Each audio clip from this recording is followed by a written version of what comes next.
Hello friends, आज हम लोग 30 जनवरी 2026 के करंट अफेयर्स डिस्कस करेंगे। आज के सेट में टोटल 8 टॉपिक्स हैं। पहला टॉपिक जो है वो अंतर्राष्ट्रीय डेटा गोपनीयता दिवस से संबंधित है। तो ये कब मनाया जाता है? ये 28 जनवरी को मनाया जाता है और ये दिन जो है तेज़ी से डिजिटल होती दुनिया में व्यक्तिगत डेटा की सुरक्षा के महत्व पर जोर देती है। तो व्यक्तिगत डेटा की सुरक्षा के पे जोर देता है ये दिवस। और यह दिन लोगों को वर्ष 2006 में यूरोपियन परिषद द्वारा कन्वेंशन 108 पर हस्ताक्षर किए जाने की याद दिलाता है। ये जो कन्वेंशन 108 है ये डेटा संरक्षण पर पहला कानूनी रूप से बाध्यकारी अंतर्राष्ट्रीय संधि है। और फिलहाल जो भारत की स्थिति है तो भारत दुनिया की तीसरी सबसे बड़ी डिजिटल अर्थव्यवस्था है। तो ये दिवस याद रखिएगा, अंतर्राष्ट्रीय डेटा गोपनीयता दिवस, ये 28 जनवरी को मनाया जाता है। नेक्स्ट टॉपिक केप पजानीवेले से संबंधित है। तो केप पजानीवेल को पारंपरिक मार्शल आर्ट में उनके योगदान के लिए पद्मश्री से सम्मानित किया गया है। आप लोग को पता होगा कि इस बार गणतंत्र दिवस की पूर्व संध्या पे हर बार पद्म अवार्ड की घोषणा किया जाता है। इस पे मैंने वीडियो भी बनाया है सारे पद्म अवार्ड से रिलेटेड, लेकिन पद्मश्री में टोटल नाम मेंशन करना पॉसिबल नहीं था, तो इसलिए जो बिहार का था और जो NRI या विदेशी नागरिक थे बस उनके नाम मैंने मेंशन किए थे। तो ये इनका नाम मेंशन नहीं था इसलिए मैं इसका चर्चा कर दे रही हूँ। केप पजानीवेल ये पुडुचेरी के हैं और ये इनको पद्मश्री से सम्मानित किया गया। इनके साथ साथ रोहित शर्मा को भी पद्मश्री मिला है, ये भी ध्यान रखिएगा लोग। ये जो केप पजानीवेल हैं ये पुडुचेरी के एक प्रमुख सिलंबम कलाकार हैं। ये मार्शल आर्ट है एक तरह का सिलंबम, और उन्होंने मास्टर राजा राम के मार्गदर्शन में सिलंबम का प्रशिक्षण शुरू किया। 2023 में उन्हें मार्शल आर्ट के लिए संगीत नाटक अकादमी पुरस्कार भी प्राप्त हुआ था और पुडुचेरी सरकार ने उन्हें 2012 में कलाईमामणि पुरस्कार से भी सम्मानित किया था। ये पुडुचेरी का एक पुरस्कार है। अब सिलंबम जो है ये एक प्राचीन मार्शल आर्ट है जिसकी उत्पत्ति तमिलनाडु में हुई थी। ठीक है, नेक्स्ट टॉपिक नागालैंड से संबंधित है। तो उन्नत प्रौद्योगिकी को बढ़ावा देने के लिए नागालैंड के पहले ड्रोन स्कूल का उद्घाटन किया गया है। इसका उद्घाटन कहाँ किया गया? तो इसका उद्घाटन कोहिमा स्थित नागालैंड GIS और रिमोट सेंसिंग सेंटर में किया गया है। और उद्घाटन किया किसने है? तो मुख्यमंत्री नेफ्यू रियो, इन्होंने 77वें गणतंत्र दिवस के अवसर पर इसका उद्घाटन किया। और इस संस्थान में कक्षाएं, प्रयोगशालाएं, सिमुलेटर, असेंबली कार्यशालाएं और निर्धारित उड़ान मैदान उपलब्ध कराए गए हैं। तो अगर पूछा जाए कि अभी हाल ही में किस राज्य में पहले ड्रोन स्कूल का उद्घाटन किया गया है, तो क्या आंसर होगा? नागालैंड। नेक्स्ट टॉपिक उत्तराखंड से संबंधित है। तो राज्यपाल की स्वीकृति के बाद उत्तराखंड सरकार ने समान नागरिक संहिता संशोधन अध्यादेश 2026 को लागू कर दिया है।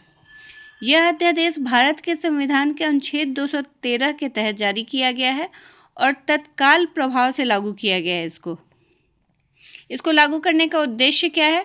तो इसका उद्देश्य है महिला सशक्तिकरण को बढ़ावा देना, बच्चों के अधिकारों की रक्षा करना और नागरिक मामलों में समानता सुनिश्चित करना। समान नागरिक संहिता के तहत एक प्रमुख सुधार जो है वो विवाह पंजीकरण प्रक्रियाओं का सरलीकरण और डिजिटलीकरण है। मतलब अब लगभग 100% विवाह पंजीकरण ऑनलाइन पूरे किए जा चुके हैं। मतलब फिजिकली आपको जाके पंजीकरण करवाने की ज़रूरत नहीं है, आप ऑनलाइन पंजीकरण कर सकते हैं। नेक्स्ट टॉपिक नमो लक्ष्मी योजना से संबंधित है। तो ये गुजरात सरकार की एक योजना है जिसके तहत गुजरात सरकार 2025-26 शैक्षणिक वर्ष में 1250 करोड़ रुपए की वित्तीय सहायता प्रदान करेगी। माध्यमिक और उच्च माध्यमिक शिक्षा प्राप्त कर रही 12 लाख से अधिक छात्राओं को इससे लाभ होगा और इसका उद्देश्य ये सुनिश्चित करना है कि वित्तीय संकट या प्राथमिक शिक्षा के बाद छात्राओं को अपनी शिक्षा जारी रखने और पूरी करने से न रोका जाए। मतलब फाइनेंशियल कमी की वजह से वो आगे की पढ़ाई अपनी ना रोकें, इस उद्देश्य से ये नमो लक्ष्मी योजना गुजरात सरकार शुरू की है। ये जो योजना है ये मुख्यमंत्री भूपेंद्र पटेल के मार्गदर्शन में शुरू की गई थी और यह योजना गुजरात माध्यमिक और उच्च माध्यमिक शिक्षा बोर्ड या केंद्रीय माध्यमिक शिक्षा बोर्ड द्वारा मान्यता प्राप्त विद्यालयों में नामांकित छात्राओं को इससे लाभ होगा। इस योजना के तहत 9 से 12 तक की छात्राओं को 4 वर्षों में कुल 50,000 रुपये की वित्तीय सहायता प्राप्त होती है और इसके लिए पात्रता क्या होना चाहिए, तो उस छात्रा को सरकारी या सहायता प्राप्त विद्यालयों से कक्षा 1 से 8 तक की शिक्षा पूरी करना आवश्यक है और इसके साथ ही उसके परिवार की जो वार्षिक आय है वो 6 लाख रुपए से अधिक नहीं होना चाहिए। तो नमो लक्ष्मी योजना के बारे में पूछा जाए तो ये गुजरात सरकार की एक पहल है, तो इसको भी ध्यान रखिएगा। नेक्स्ट टॉपिक जो है वो केरल में आयोजित 15 दिवसीय लिप्यंतरण कार्यशाला से संबंधित है। तो केंद्रीय आयुर्वेदिक विज्ञान अनुसंधान परिषद यानी कि CCRAS और केंद्रीय संस्कृत विश्वविद्यालय यानी कि CSU ने केरल में आयोजित 15 दिवसीय लिप्यंतरण कार्यशाला को सफलतापूर्वक पूरा किया है, जिसके परिणाम स्वरूप 5 दुर्लभ और अब तक अप्रकाशित आयुर्वेदिक पांडुलिपियों का शोध और अकादमिक उपयोग के लिए पुनर्जीवित किया गया है। कुछ दिन पहले पांडुलिपियों के डिजिटलीकरण के लिए भी एक पहल शुरू की गई थी केंद्र सरकार द्वारा, तो ये दूसरा पहल है जो पांडुलिपियों जो अभी तक अप्रकाशित रहे हैं आयुर्वेदिक पांडुलिपि उनको पुनर्जीवित करने के लिए ये पहल है। ये जो आवासीय कार्यशाला है ये CCRAS और CSU के बीच हुए समझौता ज्ञापन के तहत 12 से 25 जनवरी के बीच त्रिशूर स्थित CSU पुरनटुक्करा गुरुवायूर परिसर में आयोजित किया गया है और इसमें कुल 33 विद्वानों ने भाग लिया, जिसमें 18 आयुर्वेदिक और 15 संस्कृत के विद्वान शामिल थे। इस कार्यशाला ने नाजुक तारपत्र पांडुलिपियों के संरक्षण और अध्ययन में विद्वानों की क्षमता को भी सशक्त किया है। तो ये पांडुलिपि से संबंधित कार्यशाला था जिसका आयोजन केरल में किया गया है। नेक्स्ट टॉपिक जो है वो उत्तराखंड से संबंधित है। तो उत्तराखंड में शोधकर्ताओं ने ओक वनों में पाई गई गड्ढेदार बीजाणुओं वाली मशरूम की एक नई प्रजाति की पहचान की है, जिसे हेमिलेसियम सिनम इंडिकम नाम दिया गया है। तो ये हेमिलेसिनम इंडिकम जो है ये मशरूम की एक नई प्रजाति है जिसकी खोज उत्तराखंड में किया गया है।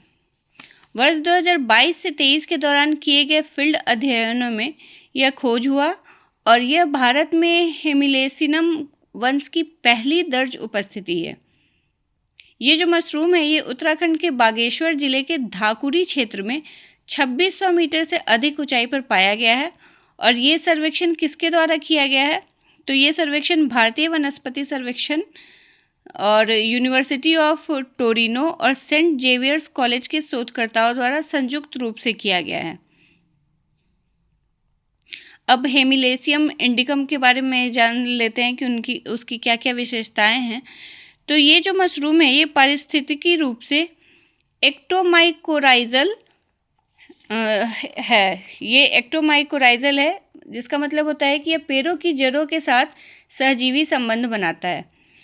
यह बोलेट समूह से संबंधित है जिनमें गलफड़ों की जगह टोपी के नीचे छिद्र होते हैं और इसकी जो टोपी होती है वो शुरुआत में झुर्रीदार बैंगनी भूरी होती है, लेकिन परिपक्व होने के बाद चमड़े जैसी भूरी हो जाती है।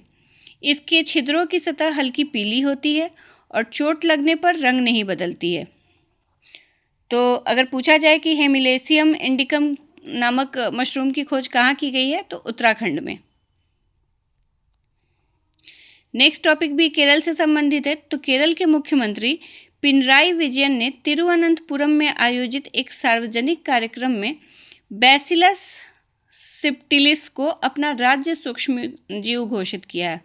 तो बैसिलस सिप्टिलिस को केरल ने अपना राज्य सूक्ष्म जीव घोषित किया है और ऐसा करने वाला राज्य भारत का पहला राज्य बन गया है केरल। इससे पहले किसी राज्य ने किसी सूक्ष्म जीव को अपना राज्य सूक्ष्म जीव घोषित नहीं किया था। अब बैसिलस सबटिलिस के बारे में देख लेते हैं। तो ये एक लाभकारी प्रोबायोटिक जीवाणु है जो मिट्टी, किण्वित खाद्य पदार्थ और मानव आंत में प्राकृतिक रूप से पाया जाता है। यह आंतों के स्वास्थ्य को बेहतर बनाने, रोग प्रतिरोधक क्षमता बढ़ाने, मिट्टी की उर्वरता सुधारने और पौधों की बीमारियों को नियंत्रित करने में सहायक भूमिका निभाता है। इन सभी चीज़ों में इसको सहायक माना जाता है और इसलिए इसका उपयोग औषधि उद्योग, खाद्य प्रसंस्करण और सतत कृषि में व्यापक रूप से किया जाता है। तो अगर क्वेश्चन है कि बैसिलस सबटिलिस को किस राज्य ने अपना राज्य सूक्ष्मजीव घोषित किया है, तो केरल ने। तो ये हमारे आज के टॉपिक से, मिलते हैं नेक्स्ट डे। Thank you.